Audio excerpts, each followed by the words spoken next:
Hello, everyone, and welcome to the Tekwise Financial Planning Podcast. My name is Evan Frazier. Here at Tekwise, we always strive to help clients align their faith and their finances. Today, we're going to be talking about pensions. A question I get quite a bit is, how's my pension going to affect my retirement? Or sometimes, I have a pension, I don't need to worry about any other kind of retirement planning. Well, I think the first thing to know is if you do have a pension, congratulations. They're not very common anymore, and they've really kind of gone by the wayside. So if you have one, great. If you do have one, it probably means that you did, 20 plus years of service for a company. Maybe you served in the military or worked for a government organization that supplies one.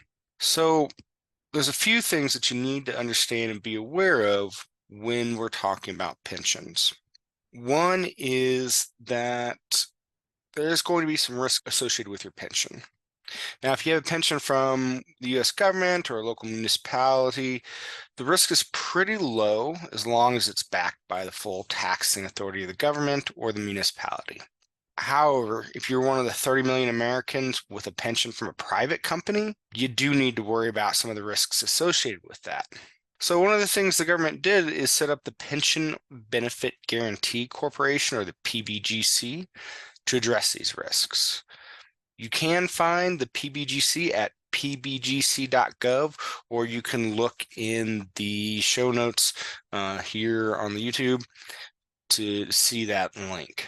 Essentially, what that's going to do is cover what would happen if your company that gave you the pension went out of business or declared bankruptcy. Just because you work for a large company, even a Fortune 500 company, doesn't mean that couldn't happen. For example, after the dot-com bubble burst in 2001, a major U.S. airline went through bankruptcy and the PBGC had to step in. It guarantees part of the pension, but if your monthly amount is above the guaranteed limit, that part is at risk. So go to the pbgc.gov and you can find out what those limits are and then understand what kind of risk that you may have. The next thing you have to be aware of that can affect your pension and retirement planning is something called the windfall elimination provision. So the windfall elimination provision, or sometimes you hear called the Weap, is if you worked for a government agency that provided a pension, but also opted you out of Social Security. And this can happen whether it's you or a spouse. So if you maybe have a spouse that decides to try and make claims on your Social Security to get a higher benefit because they didn't pay into Social Security, but they got a government pension, that can be subject to the WEP, and they can reduce your payments by up to 50%. So be aware of that, and that can really take a chunk out of your pension costs within that. So third to understand is that while pensions are a great thing, it does usually offer you either like a lump sum or monthly payments. If you choose the monthly payments, the nice thing is that will last probably your whole lifetime. However, you do need to think about a few things, one of those being large expenses. So whereas with a 401k IRA, things like that, if you have a large expense, a house needs to be remodeled, you want to pay for a new car, you can't just pull that money out of the pension like you can an IRA. So you lose a little bit of the flexibility with that. The other thing that does that you have to account for is taxes, because once you've locked in that pension, you got those monthly amounts. If you're trying to reduce your taxes or get you into a lower tax bracket, that cannot be changed. And so now all of a sudden you're stuck having to pay taxes on that income, and you have no flexibility around that.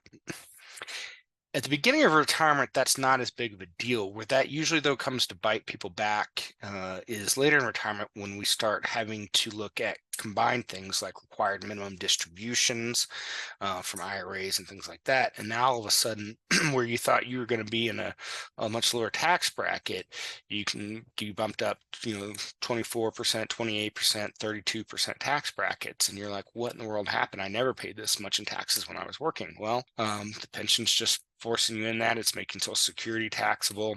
And that's just something that can catch a lot of people by surprise, because they don't think about how taxes are going to affect their pension. Another important aspect is the death benefit of a pension if you're married. So some pensions will offer options to maximize your own monthly benefit, but if something happens to you, there might be little to no benefit to your spouse. There are options there where they may say, hey, we'll take a reduced amount, but then we'll guarantee that your spouse gets a certain amount of payment for a certain period of time. Depending on the company, that can be really beneficial to add a spouse to the pension. Other ones, the math doesn't make sense. But what a lot of people don't think to do is that there are ways to create your own kind of private pension for a spouse off of that, so that if something did happen to you, that we could replace that income. So that's why it's really important to work with a financial advisor who understands these strategies and can guide you on, all right, does it make sense to take the company's option for a spousal benefit, or does it make sense to take the higher amount and then use the extra to create a spousal benefit within there?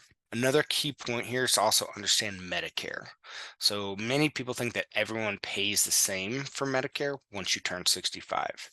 But there's something called IRMA, or the Income Related Monthly Adjustment Amount. So IRMA can significantly impact how much you pay for Medicare, and that can change your premiums from $175 a month to close to $600 a month, depending on your income. So we want to make sure how the pension affects that.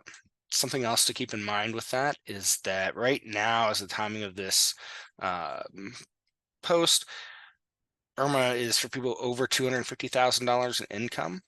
However, Medicare is only funded till 2026, which means that they're either going to have to raise taxes or they're going to have to lower the threshold to have IRMA apply for you.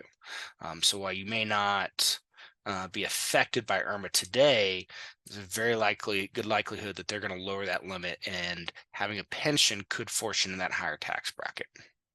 With that, there's not just Medicare, there's going to be other healthcare costs that we're going to have to worry about. Fidelity to the study where, the average person at age 65 is looking at over $150,000 in healthcare costs not covered by Medicare. And that's not including long-term care. That's just normal, regular medical costs for that. So again, making sure that the pension is going to be enough to cover those extra medical bills as well is going to be really important.